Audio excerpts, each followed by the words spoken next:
And welcome to अनुसंधान commerce classes. आप सबका अनुसंधान कॉमर्स क्लासेज में स्वागत है।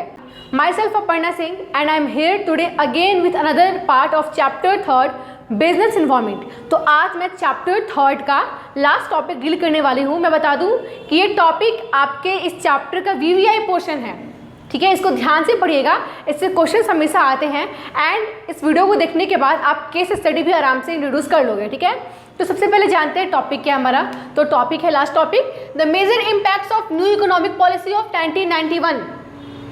न्यू इकोनॉमिक पॉलिसी जो कि 1991 से चल रही है, उसका इम्पैक्ट क्या है, ठीक है। गवर्नमेंट ऑफ इंडिया ने 1991 में न्यू पॉलिसीज लाई थी, उसके इम्पैक्ट पढ़ेंगे हम, उसमें क्या क्या चीज़ें आई थी, ठीक है। तो सबसे पहले जान लेते हैं कि आखिर 1991 में क्यों पॉलिसीज़ की नीड हुई, आखिर पॉलिसी क्यों बनानी पड़ी। तो सिंपल सी बात है, सबको पता है कि इंडिया पे ब्रिटिश ने 200 ईयर्स तक रूल किया। उस समय क्या था, इंडिया में काफ़ी ज़्यादा पुवर्टी था, ठीक है, एक क्राइसिस का सिचुएशन था, ठीक है। तो जब इंडिया इंडिपेंडेंट हो गया उसके कुछ सालों बाद 1951 में गवर्नमेंट ऑफ इंडिया ने एक 5 ईयरली प्लान स्टार्ट की, मतलब 5 वर्षीय योजना, ठीक है। ये गवर्नमेंट ऑफ इंडिया का फर्स्ट 5 ईयरली प्लान था, पहला 5 वर्षीय योजना था। इसमें उन्होंने क्या, गवर्नमेंट ऑफ इंडिया ने कुछ रूल्स बनाई, कुछ रेगुलेशंस बनाई, ठीक है। बट 1951 के पॉलिसीज़ में पब्लिक सेक्टर को ज़्यादा इंपॉर्टेंस दी गई, यानी सारी सेक्टर, कुछ ज़्यादातर चीज़ें गवर्नमेंट ऑफ इंडिया के हाथ में थी, ठीक है। सब कुछ सरकार के हाथ में था, ठीक है। कुछ सालों तक ठीक चला, बट बाद में ये पॉलिसीज़ ठीक नहीं पड़ी, मतलब इंडिया का इकोनॉमी काफ़ी नीचे जाने लगा, ठीक है। तो इंडियन इकोनॉमी को बूस्ट करने के लिए गवर्नमेंट ऑफ इंडिया ने फिर से एक नई पॉलिसी बनाई। कब बनाई? 1991 में, ठीक है। डेट याद कर लीजिए उसको, 24 जुलाई, ठीक है। 1991 24 जुलाई को नई पॉलिसीज़ लाई। अब वो पॉलिसी के बारे में हम पढ़ेंगे इस चैप्टर में, ठीक है। यही हमारा टॉपिक है। पॉलिसीज़ क्या है? The major impacts of new economic policy of 1991, ठीक है। क्या क्या इम्पैक्ट थे वो पढ़ेंगे। तो 3 इस पॉलिसीज़ के अंडर 3 मेन टर्म्स पढ़ने हैं आपको, ठीक है, जो कि गवर्नमेंट ऑफ इंडिया ने लगाई थी। क्या है? LPG, इसका full form liquefied petroleum gas नहीं है, क्या है? लिबरलाइजेशन, प्राइवेटाइजेशन एंड ग्लोबलाइजेशन, ठीक है। अब हम इसको एक एक करके पढ़ेंगे, what is liberalisation, what is privatisation and what is globalisation, ठीक है। तो सबसे पहले चलते हैं लिबरलाइजेशन की तरफ, यानी उदारीकरण की तरफ। मैं बता दूं कि ये video English and Hindi medium दोनों स्टूडेंट्स के लिए है। मैं इंग्लिश में मैंने लिखा है, ठीक है। तो इंग्लिश मीडियम वाले स्टूडेंट्स इसको स्क्रीनशॉट निकाल ले, एंड जो हिंदी मीडियम वाले स्टूडेंट्स हैं उनके लिए मैंने टॉपिक हिंदी में लिखा है एंड जो उसका डीलिंग है मैं हिंदी में ही दे रही हूँ, ठीक है। आप लोग उसको मेरे बात सुन के आप लोग उसको नोट्स बना लेंगे, ठीक है। तो लिबरलाइजेशन मतलब होता क्या है, सबसे पहले एक लाइन में जानते हैं। What is liberalisation? मतलब कि इंडस्ट्री को, बिजनेस को, ट्रेड को छूट देना, ठीक है, उसको छूट देना, उसको फ्रीडम देना ही लिबरलाइजेशन है, ठीक है। अब हम पढ़ेंगे वो क्या छूट थी, किस किस चीज़ से छूट दी गई, ठीक है। अब हम पढ़ेंगे, जैसे से पहले पढ़ते हैं कि means freeing the business and industry from all unnecessary government centred and restrictions, यानी कि बिजनेस एंड इंडस्ट्री को फ्री किया। इस लिबरलाइजेशन के थ्रू इंडस्ट्री एंड बिजनेस को फ्री किया गया। अब किससे फ्री किया गया? तो अननेसेसरी जो गवर्नमेंट की रेस्ट्रिक्शंस थी उससे फ्री किया गया। अब ये रेस्ट्रिक्शंस क्या क्या थी?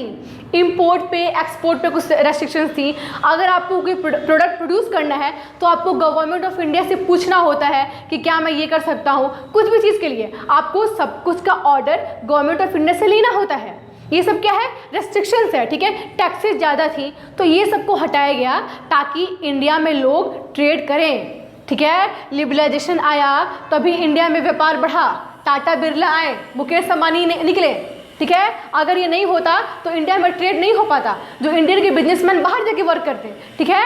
तो इसमें क्या किया गया? छूट दिया गया, किसको? इंडियन व्यापारी को, ठीक है। अब फीचर्स क्या क्या है ये पढ़ते हैं। सिंप्लीफाइंग इंपोर्ट एक्सपोर्ट प्रोसीड्यूर, यानी इंपोर्ट एक्सपोर्ट के प्रोसीड्यूर को सिंप्लीफाई किया गया। सिंपल सी बात है, पहले क्या होता होगा कि आप कुछ चीज़ इंपोर्ट कर रहे हो, एक्सपोर्ट कर रहे हो, उसके लिए आपको बहुत सारी प्रोसेस चाहिए होती थी, लाइसेंस चाहिए होती थी, टैक्सेस थी, इंपोर्ट ड्यूटीज़ थी, टैरिफ बैरियर्स थी, ये सबको हटा दिया गया। सिंपल लैंग्वेज में छूट दे दी गई, ठीक है, अब आराम से व्यापार कर सकोगे। ये क्या है, फर्स्ट फीचर। सेकंड फीचर क्या है, attracting foreign capital and technology.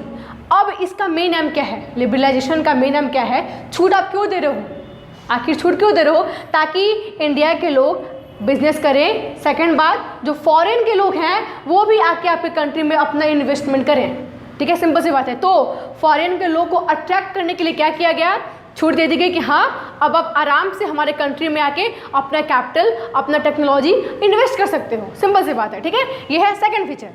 Third क्या है, freedom to fix price of goods and services.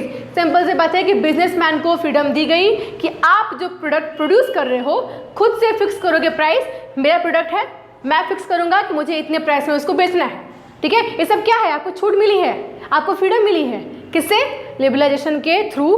किसने दी है, गवर्नमेंट ऑफ इंडिया ने ही दी है, ठीक है। नेक्स्ट क्या है, reduction in the rate of tax. ये बहुत इंपॉर्टेंट है। पहले 1991 के पॉलिसी के पहले ट्रेड पर टैक्सेस काफ़ी ज़्यादा थी। इसके क्या होता था, इसके चलते जो बिजनेसमैन थे वो बिजनेस नहीं कर पाते थे, तो क्या की गई, टैक्स को कम की गई। इंपोर्ट पे, एक्सपोर्ट पे, प्रोडक्शन पे, रॉ मटेरियल्स पे बहुत सारी टैक्सेस होती हैं, उसको कम की गई, ठीक है। ये था हमारा लिबरलाइजेशन, ठीक है, सिंपल सी बात है। अब नेक्स्ट टॉपिक क्या है, ग्लोबलाइजेशन। मतलब क्या, वैश्वीकरण।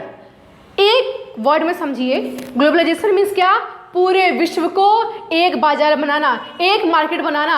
पूरा वर्ल्ड है ये, उसको एक मार्केट बनाना ही क्या है, ग्लोबलाइजेशन, वैश्वीकरण, ठीक है। डेफिनेशन पढ़ते हैं, डेफिनेशन क्या क्या है इसमें है, means the integration of our economy with the world economy. मतलब कि हमारा जो डोमेस्टिक इकोनॉमी है, अपना इकोनॉमी है, उसको विश्व के इकोनॉमी के साथ जोड़िए, ठीक है। ये नहीं कि आपको ट्रेड कर रहे हो उसको अपने ही शहर में, अपने ही देश में बेचोगे, नहीं, आपका प्रोडक्ट दूसरे कंट्री में भी बिके एंड दूसरे कंट्री का प्रोडक्ट आपके कंट्री में आ सके, ठीक है। ये क्या है, ग्लोबलाइजेशन है। मतलब पूरे वर्ल्ड को मार्केट बनाइए, कंट्री नहीं, पूरा वर्ल्ड मार्केट है, आपका प्रोडक्ट पूरे वर्ल्ड में बिकेगा। ये क्या है, एक पूरा वर्ल्ड एक मार्केट बना। ये क्या है, एम किसका, ग्लोबलाइजेशन का, ठीक है। ये पढ़िए हमने। अब हम पढ़ते हैं फीचर्स क्या क्या है। फर्स्ट फीचर है एक्सपेंशन ऑफ एमएनसीज। एमएनसीज को बढ़ाई गई। एमएनसीज मतलब क्या, मल्टीनेशनल कॉर्पोरेशन। ऐसा कोई बिजनेस, ऐसा इंडस्ट्री जो कि एक से ज़्यादा देश में जिसका ब्रांच है, जिसका प्रोडक्ट एक से ज़्यादा देश में बिक रहा है, ठीक है, उसको क्या बोलेंगे, एमएनसीज। तो गवर्नमेंट ऑफ इंडिया ने क्या बोला कि हाँ एमएनसीज को बढ़ाओ, ठीक है। बाहर के एमएनसीज हमारे कंट्री में आए, हमारे कंट्री का इंडस्ट्री एमएनसी बने, बहुत सारे कंट्री में उसका प्रोडक्ट बिके। सिंपल सी लैंग्वेज है, आप कोका कोला पीते हो, वो क्या है, एक मल्टीनेशनल कॉर्पोरेशन है। आपके इंडिया में नहीं वो होता है, आपके इंडिया का नहीं है, वो किसी और कंट्री का है, बट उसका प्रोडक्शन अभी इंडिया में भी हो रहा है। क्यों हो पा रहा है, क्योंकि उसका एक ब्रांच इंडिया में भी है। तो मल्टीनेशनल कॉर्पोरेशन मतलब क्या, कि आपका जो भी इंडस्ट्री बिजनेस है वो बढ़े, पूरे विश्व में बढ़े, एक वर्ल्ड लेवल तक आपका ट्रेड हो, ठीक है। अब क्या है हमारा, integration of domestic economy with global economy. मैंने जो डेफिनेशन में पढ़ा सेम बात है कि डोमेस्टिक मतलब क्या, अपना इकोनॉमी वर्ल्ड के इकोनॉमी के साथ ऐड करो। सिंपल सी बात है कि अगर आप अपना ट्रेड दूसरे के साथ करोगे, पूरे वर्ल्ड में एक वर्ल्ड लेवल पर ट्रेड करोगे, तो सिंपल सी बात है कि आपका इकोनॉमी पूरे वर्ल्ड की इकोनॉमी के साथ ऑटोमेटिकली अटैच्ड हो जाएगा, आप लोग जुड़ जाओगे, ठीक है। अब चाइना में क्या हो रहा है, उसका इम्पैक्ट इंडिया पे भी पड़ता है। इंडिया पे क्या हो रहा है, उसका इम्पैक्ट चाइना पे भी पड़ता है। तो ये सब क्या है, आपका इकोनॉमी इंडिया के दूसरे वर्ल्ड के इकोनॉमी से मिल जाएगा, अटैच हो जाएगा, ठीक है। डिपेंडेंट नहीं होगा, अटैच होगा, ठीक है। ये था। अब नेक्स्ट क्या है, फ्री वर्ल्ड ट्रेड। मतलब कि पूरे विश्व में व्यापार चलेगा फ्रीली, आराम से, सिंपल बात है, ठीक है। ट्रेड का बैरियर हटाएंगे, फॉरेन को बुलाएंगे, खुद हम बाहर जाएंगे, तो क्या होगा, एक वर्ल्ड ट्रेड होगा, वैश्विक मतलब एक वर्ल्ड लेवल पे आप व्यापार कर सकोगे, ठीक है। ये था फीचर। अब क्या है, free flow of international capital. अगर फॉरेन इन्वेस्टर आपके कंपनी में आके इन्वेस्ट करेंगे, आप दूसरे कंट्री में जाके इन्वेस्ट करोगे, तो क्या होगा, एक इंटरनेशनल कैपिटल का फ्लो हो रहा है। एक देश का कैपिटल दूसरे देश में जाएगा, दूसरे देश का कैपिटल दूसरे देश में जाएगा। ये क्या है, इंटरनेशनल फ्लो ऑफ कैपिटल, ठीक है। ये था हमारा ग्लोबलाइजेशन। अब नेक्स्ट क्या हमारा है, प्राइवेटाइजेशन यानी निजीकरण।